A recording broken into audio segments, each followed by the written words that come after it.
Nickelodeon sketch comedy show called All That, a series that we'll be diving in season by season and reacting to moments we like and moments that are questionable for kids television. Today we'll be diving into the second season of the show, so let's deep dive and thrive.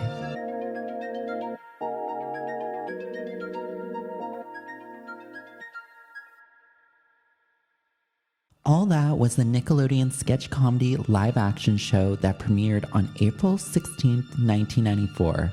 It has a long-lasting legacy that lasted up until December 2020 with 11 seasons and 211 episodes. The show has been rebooted on several occasions.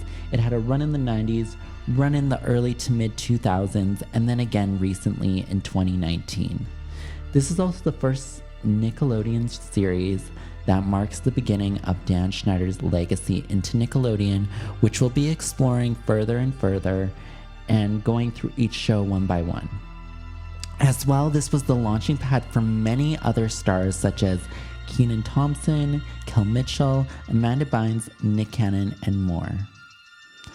So after season 1 taking off and having some of the biggest stars in music at the same time, such as musical guests like TLC, Coolio, Brandy, DeBrat, and many more, Nickelodeon wanted to renew the show for a second season in the spring of 1995. Soon after the announcement of the renewal, it began filming in May 1995 and began airing on October 7th, 1995 to October 12, 1996 with 22 episodes. This season was filmed until December. The season was taped in Orlando, Florida at Nickelodeon Studios and was the final season that was taped there. Something to note about Orlando that there have been many conversations about is Orlando did not have many child labor laws at the time, so that was consistently tested many times over and over again. And with the light of Quiet on Set documentary, that has been a conversation we're going to be exploring much further as we go into the series more and more. But we're going to go each season of what happened behind the scenes. Moments from season 2 of All That. The first premiere episode opened with the audition of All That. And it's referencing Guts, which is in kind of like a cross promotion of the Nickelodeon show Guts, which is a game show, a sports related game show that was very popular at the time. And it was very new in this era. So Nickelodeon decided to cross promote it, especially since All That was premiering on SNICK, which was the Saturday night Nickelodeon kids block, which was kind of like Nickelodeon's version of TGIF. A sketch that comes into this season that I'm not a fan of is The Loud Librarian. Now, I know this is a popular sketch amongst fans, but personally, I don't find it funny when someone is just being loud and just going around making havoc and chaos. For some people, it's really funny, and I do think Lori Beth Denberg did an excellent job at it. It's just, for me, the loud noises is just so irritating and so juvenile, and I am just like, no, have this end. But I also think the point of The Loud Librarian is to be very noisy and stuff, so I don't know if it's supposed to be funny or just to be like pure irritation. Don't know if that was the reaction that they were going for with this audience, but also The Loud Librarian truthfully reminds me of Dan Schneider himself. Because Dan Schneider, based off the Quiet on Set documentary and people that have worked with him saying he's very loud and abrasive. And I feel this is a female version of Dan Schneider mimicking and laughing at himself in a way. That's how I like to view this sketch. The Spin the Bottle segment, when Elisa spun the bottle, it landed on Kevin, the producer. Kevin is an adult and Elisa is a child. And it's like, why are we making references to that type of behavior in a game of spin the bottle, and we all know what spin the bottle represents. Elisa also was putting stuff down Kevin's pants, and also Josh was walking around naked pretty much. And I find that the openings of these episodes are always like sexualized in some form. And it's sexualizing the kids and the actors. And I'm like, I'm not sure if this should be on a kid's show. When I was younger, I would find this stuff funny. When you're a child or a teen, you want to rebel and push the envelope. But when you look at it through adults' eyes, you're like, should that really be there? Just a thought. The Good Burger sketch with Katrina, Angelique, Kel with the bugs. That was a pretty decent sketch, I would say. That was one of the ones that I found really funny. And I think the Good Burger sketches always come through. Another sketch that I was wanting to have a conversation about is Kel and Elisa's sketch with them being late and good grades but are not reliable. This is a fun sketch that I felt was perfectly executed, and I think the actors did a well job with this, and this should have continued. This was in season 2, episode 5, that this was the perfect sketch for a kids show. And it's very relatable to kids as well. In season 2, episode 8, Miss Hushbottom, when she goes on to hit a fly and goes all out, that's also a pretty funny sketch. Then there's season 2, episode 9, with Katrina using a skunk to spray everyone with stuff coming out of its peach. I'm not going to say the word, but I'll just say peach. And you guys all know emojis. You know what peach represents.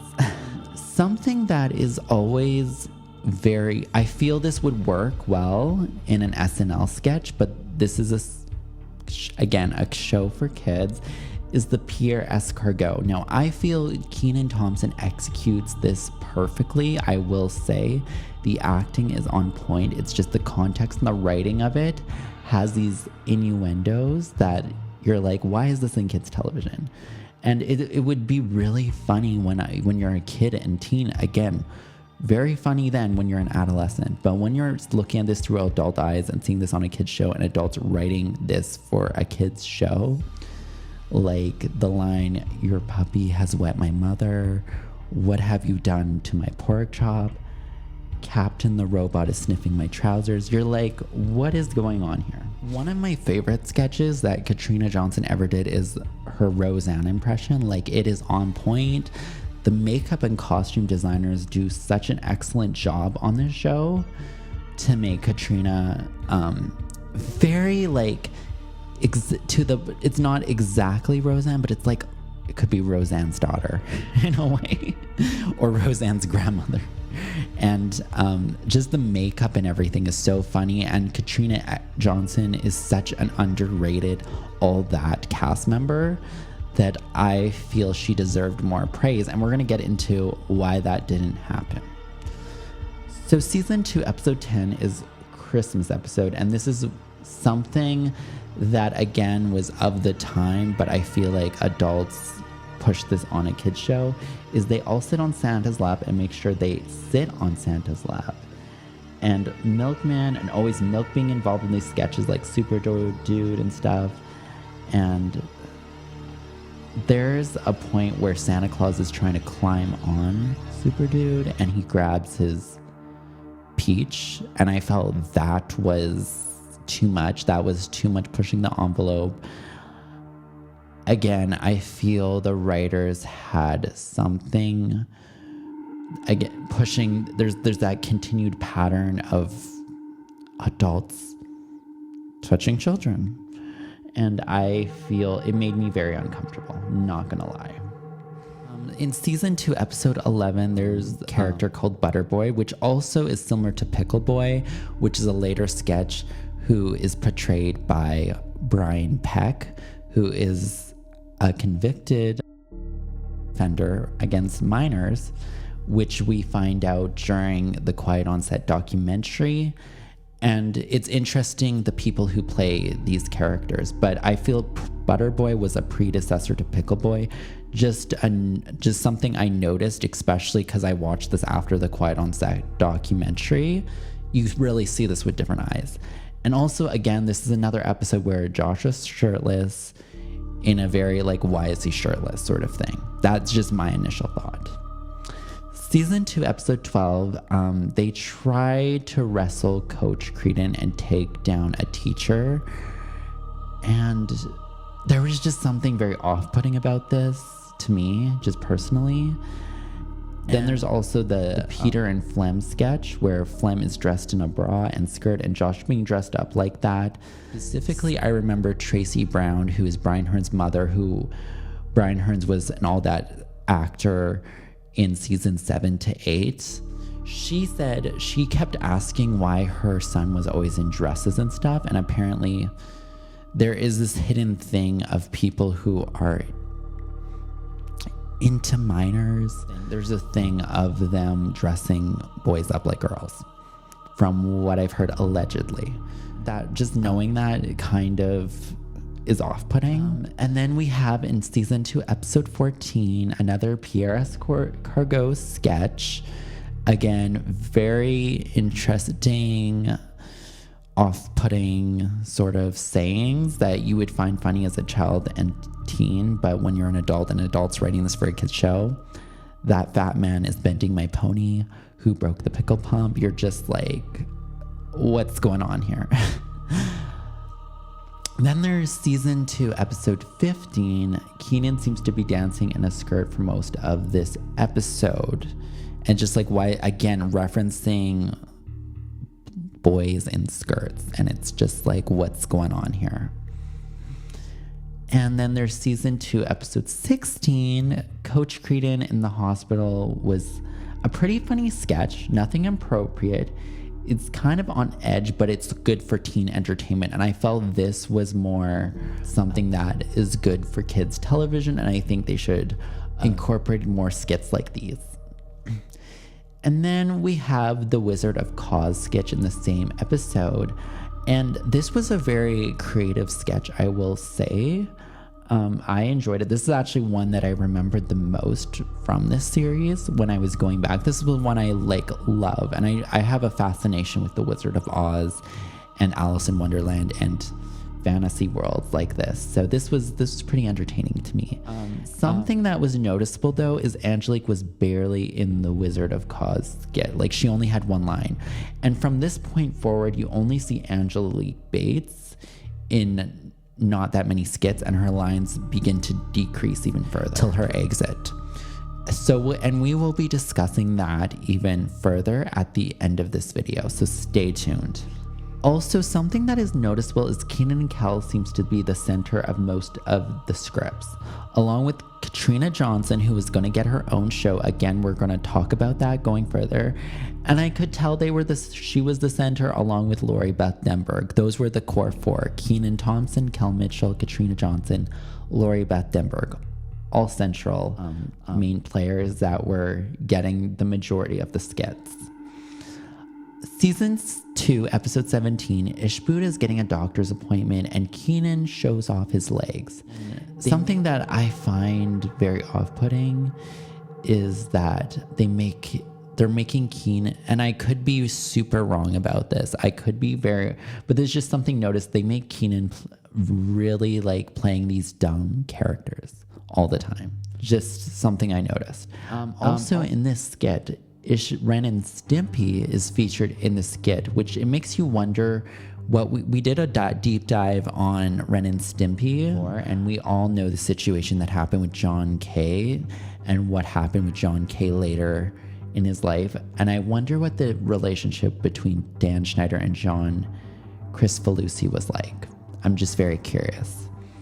And then also in the same skit, Ishboo is a young boy hitting on an older woman, which back then was seen as a power play, being like, this older woman's into me and stuff. And I remember not a few months ago, before the Brian Peck stuff came out, when Ryder Strong and Wilfredo were speaking about their younger years. They say there was a lot of older women that were interested in them when they were young. And they saw it as a power move. And again, it's something of that culture. That's what that reminds me of. And that was the culture at the time. So then we have season 2, episode 18. Pierre Escargot says, "May I try on your sister's bikini?" Again, off-putting comments. And there, in that same episode, we have the genie sketch, which I would say this is Elisa's best sketch. And it was so good and so well executed until there was naked man in the shower. And then Josh naked in the Arctic setting, then a man in the shower next to him. So it was perfectly fine, but again, there's these innuendos that are always put in. Again, solid sketch, just we didn't need the innuendos to make the sketch, you know what I mean? Then we have season 2, episode 19, Katrina, Angelique, and Elisa take Josh's money in the opening, which was funny, and it was with a card trick. And I don't know how I feel about them in the water going down at the fish tank. I don't know how I feel about that necessarily. And then there's the season 2, episode 19, Good Burger sketch with the whole looking through the donut, which is a common theme that I noticed that happens in other sketches, like in later seasons, Pickle Boy putting the pickle through the hole, which if you've seen Sir P.O.R. Corn, you'll know exactly what that reference is and what that exactly looks like. And again, it's like, why do you have to make it like that? Why do you have to put it that way? Kel going out with a goat, which the beastie stuff of it all. I'm just gonna call it the beastie stuff of it all that we hear, which I didn't know until Brian Hearns' story on Quiet on Set about the dogs licking him naked. And that's apparently a common theme, especially with Lori Beth Denberg's story, which we'll get to in later seasons to come. And it's not, I don't think it's just like to make it funny. I think there's an intention behind what's being made here. Season 2, episode 19, Pierre Escargot again. "Your daughter looks beautiful in her waffle pants. Keep your hands off my chicken nuggets. May I feel in between your toes." And then again, that's just the feet stuff coming in. And then in this same episode, there's also this sketch called Let's Get Messy, which is like a predecessor to On Air Dares, and it looks like Double Dare. It's actually very similar to a game show that's in a future Dan Schneider show on an episode of Victorious called Brain Squeezers. Very similar stuff. So he recycles and reuses ideas throughout the years from his previous shows. And then we get into season 2, episode 20, Kenan's Tarzan yell and Dan yelling at him feels really real now, because now we know Dan is a yeller. So this felt very like Dan was writing for revenge sort of thing. And again, Josh is shirtless and adults are asking for it. What other framework is that?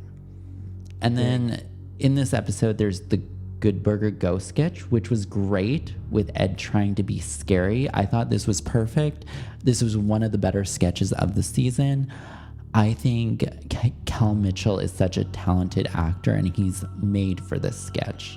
And he does it so well, from everything from his expressions to his voice to his delivery. It's all set perfectly here. Then we have an Earboy skit with Miss Fingerly and Coach Green yelling at each other about fighting salmon.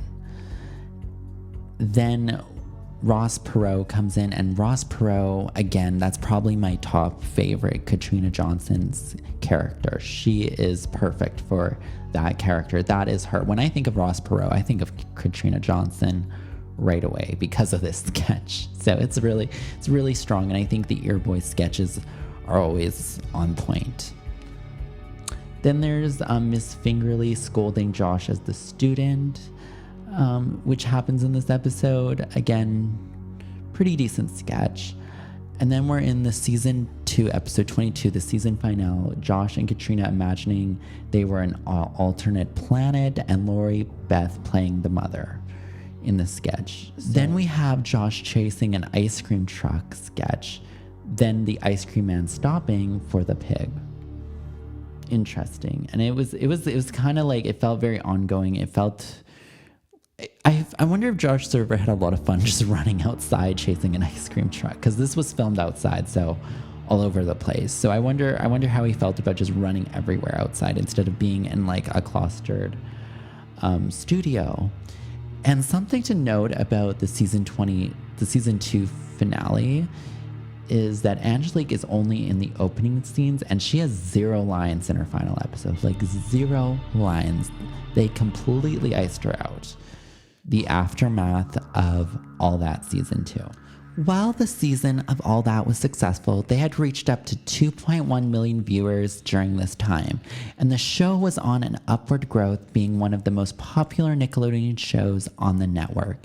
It also helped that All That was a prominent show on the popular Snick lineup, which is Saturday night for kids, Nickelodeon, which replaced Roundhouse, their previous sketch comedy, in 1994.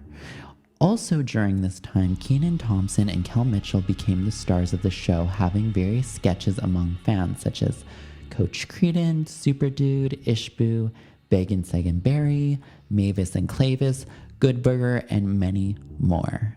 This inspired the spin-off Kenan and Kel, which began filming in April 1996, 4 months after the season of All That was filmed. There was conversations being held during the second season of All That Nickelodeon Paramount Pictures were thinking of creating a Good Burger movie. Kenan and Kel were the breakout stars of the show, and their stars was rising within the network and the entertainment industry. With this success and positive reception from the public, there were many behind-the-scenes incidents that happened during the filming of the second season of All That, and even during the previous season, that has been revealed recently in light of the Quiet on Set documentary. So All That was filmed in Orlando, Florida at Nickelodeon Studios during its first 2 seasons. And again, keep in mind, Orlando, Florida did not have, and I don't know if they still do have, child labor laws, but during this time they did not have those in place as much. So when Angelique Bates was filming the show, she was in an apartment in Orlando, Florida with her mother that was provided. And in that same building, there was another cast member who was living near her that could hear everything that was happening above. Now, in the first season, Angelique and Elisa Reyes did not get along. There was this milk scene where Elisa would not stop picking on Angelique. Very typical 12-year-old, 13-year-old girl stuff. And they did this milk sketch where Elisa would be spitting the milk into Angelique's face. And Angelique got so mad because Elisa would be teasing her over and over again. And Katrina joined in on that. And Angelique got up and had a fit with Elisa and threw the milk at her, which caused havoc on set, which caused Dan Schneider to rush out and yell at Angelique, with the whole soundstage hearing him yelling and cussing at her at the age of 12, 13. Angelique was crying. She was sent to her dressing room, and Dan Schneider was pulled to the people who were filming, who had video of Elisa starting the fight. This caused Dan Schneider to go apologize to Angelique afterwards. So this happened during the first season, during the milk sketch. Katrina later on apologized to Angelique about this incident, and they have made amends since. However, that was one incident. Now, throughout the time, Angelique came out as being abused at the hands of her mother. And this cast member heard it, and some of the people on production knew about it when they were in their apartment building.